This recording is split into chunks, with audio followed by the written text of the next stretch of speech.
Salut chers téléspectateurs et internautes de la chaîne panafricaine Afrique Vision Média.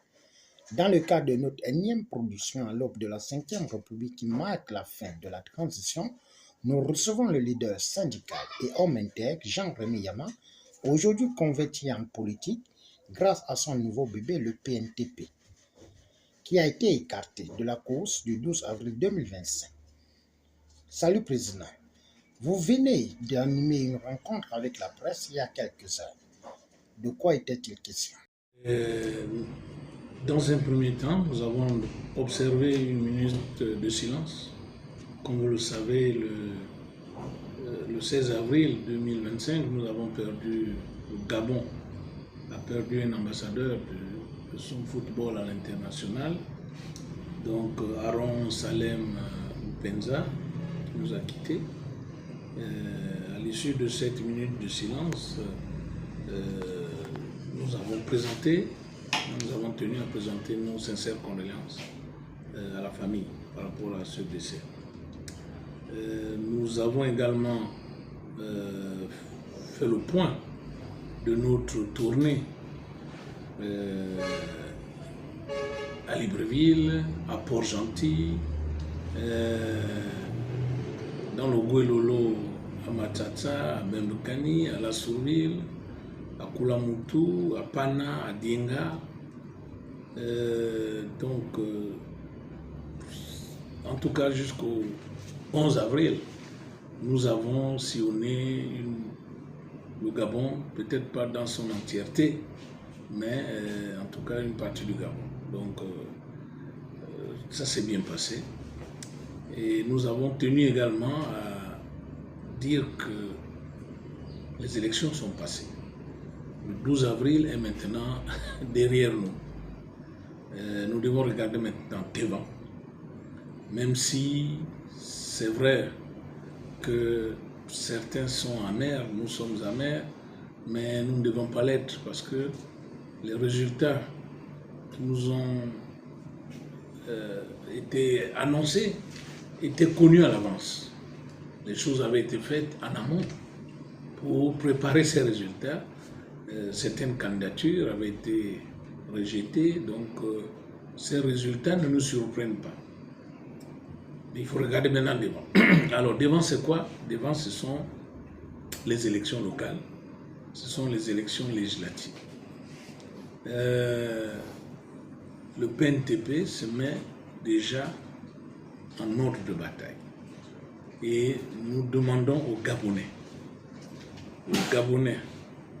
qui veulent que le PNTP joue le rôle de contrôleur, de venir nous rejoindre, de venir rejoindre donc notre parti pour qu'ensemble nous soyons efficaces face à l'évidence, parce que le président actuel qui a été élu, il dispose de tous les leviers.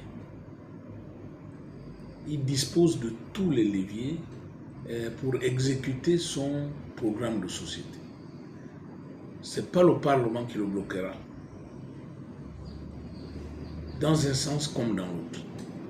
Pourquoi? Parce que les textes de loi, la nouvelle constitution qui a été votée, qui va être appliquée maintenant, donne tous les pouvoirs au président de la République pour exécuter son programme. Si l'Assemblée, le Parlement s'y oppose, le dernier mot revient à la Cour constitutionnelle, dont il dispose de la majorité également, puisqu'il va choisir 5 membres, 3 directement, 2 indirectement par le biais du Conseil supérieur de la magistrature. Donc sur 9 membres, il aura la majorité. En fait, c'est pour dire que le Parlement n'aura qu'un rôle de contrôleur en réalité.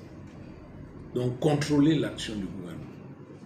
Et c'est ce rôle que le PNTP est prêt à jouer et c'est ce rôle que le PNTP doit jouer pour que les Gabonais sachent ce qui se passe au niveau de l'exécutif. Donc voilà à peu près ce qui a été dit au cours de cette déclaration Le président lui-même a dit qu'à la rentrée prochaine, on aura un nouveau parlement. Rentrée, je veux dire, en janvier 2026, on aura un nouveau parlement. Ça veut dire que les élections peuvent avoir lieu à tout moment d'ici la fin de l'année. Les cadeaux sont déjà cuits vu l'annonce des résultats de la grande arène politique du 12 avril 2025, suivi de la reconnaissance des résultats par certains candidats qui ont participé à cette andéno politique. Quel est votre point de vue face à l'avenir de la Ve République, sachant que dans quelques mois, nous allons vivre la seconde phase électorale sur les législatives et les locales? Bon, moi je vous dis, les élections sont déjà derrière nous. Les résultats proclamés par la commission électorale montrent qu'il n'y a aucun candidat qui a obtenu plus de 10%. Certes, la loi sur les partis politiques n'est pas encore votée, mais d'aventure, en matière électorale, on a un peu de légitimité lorsque on atteint ou on dépasse 10%. Donc, dans la mesure où aucun candidat n'a dépassé 10% en dehors de celui qui a gagné l'élection, donc je pense que par rapport à votre question, nous allons voir comment les uns et les autres se comporteront aux élections législatives et locales pour définir en termes de représentativité qui représenterait l'opposition. Puisqu'on connaît déjà la majorité, je pense que les prochaines élections nous donneraient plus d'indications. Je pense aussi que votre question fait allusion, parce que la Constitution a prévu le statut de l'opposant ou de l'opposition. Et donc je crois que votre question est probablement en rapport avec cette disposition de la Constitution, mais je pense qu'il sera éclairé lorsque la loi sur les partis politiques sera votée. On en saura plus sur cet aspect de la place de l'opposition en fait par rapport à la vie politique. Président Jean-Rémy Yama, après votre exclusion de la course pour dossier incomplet, vous avez promis appeler les électeurs à boycotter le 12 avril, mais malheureusement, certains Gabonais conscients se sont rendus aux urnes pour accomplir le devoir sur terrain.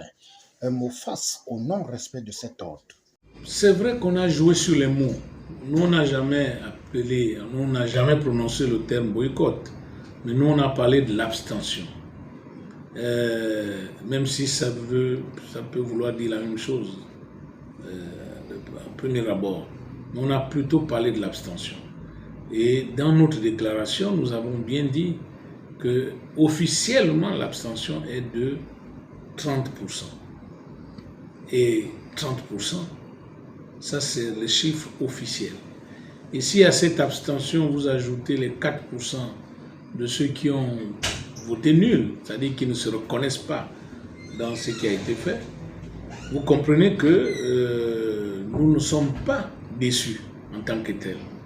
Parce que chaque Gabonais sait ce qui s'est passé dans les bureaux de vote.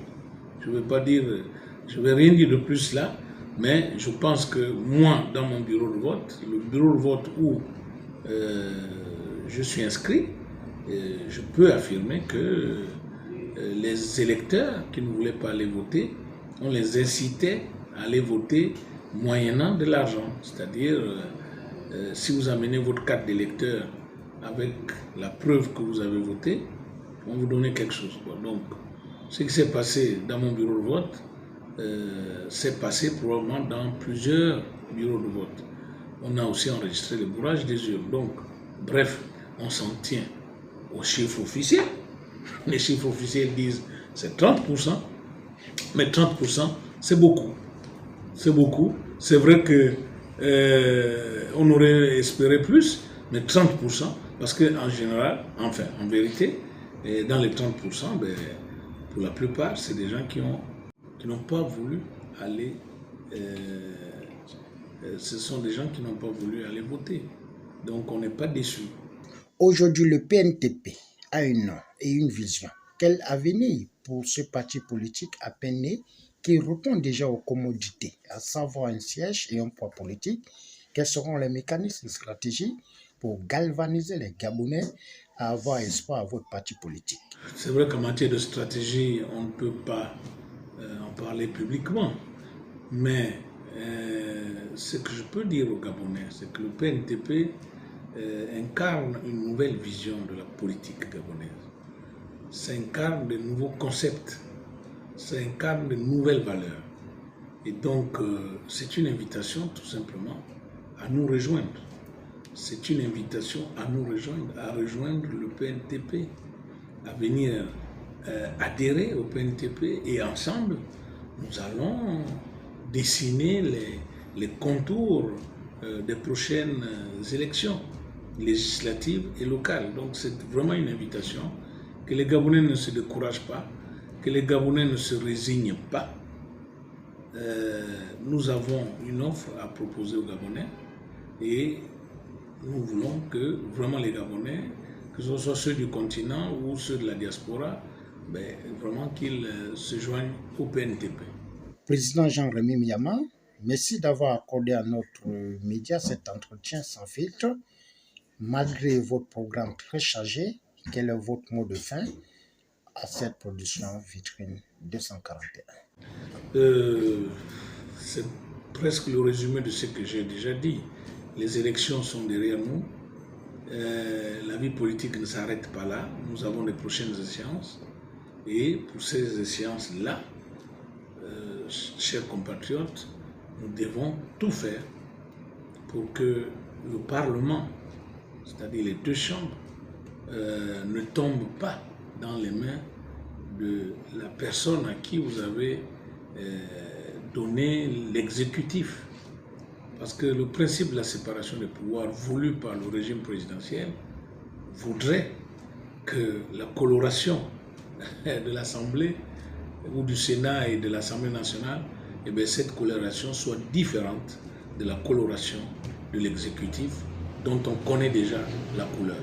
Donc j'invite les Gabonais à ce discernement pour que notre pays avance. Les exemples sont nombreux. On a vu que c'est la concurrence qui permet de faire évoluer.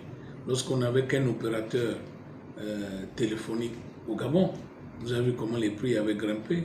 Et lorsque d'autres opérateurs sont arrivés, c'est-à-dire la concurrence s'est installée, on a vu ça profite toujours aux consommateurs. Donc ici, le consommateur, c'est le Gabonais qui veut l'électricité, qui veut l'eau, qui veut le travail, qui veut vivre dignement.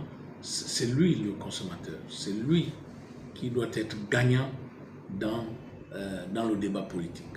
Et donc, le partenariat gagnant que nous proposons aux Gabonais, c'est de confier vraiment aux prochaines élections la direction du Parlement des deux chambres au PNTP. Je vous remercie.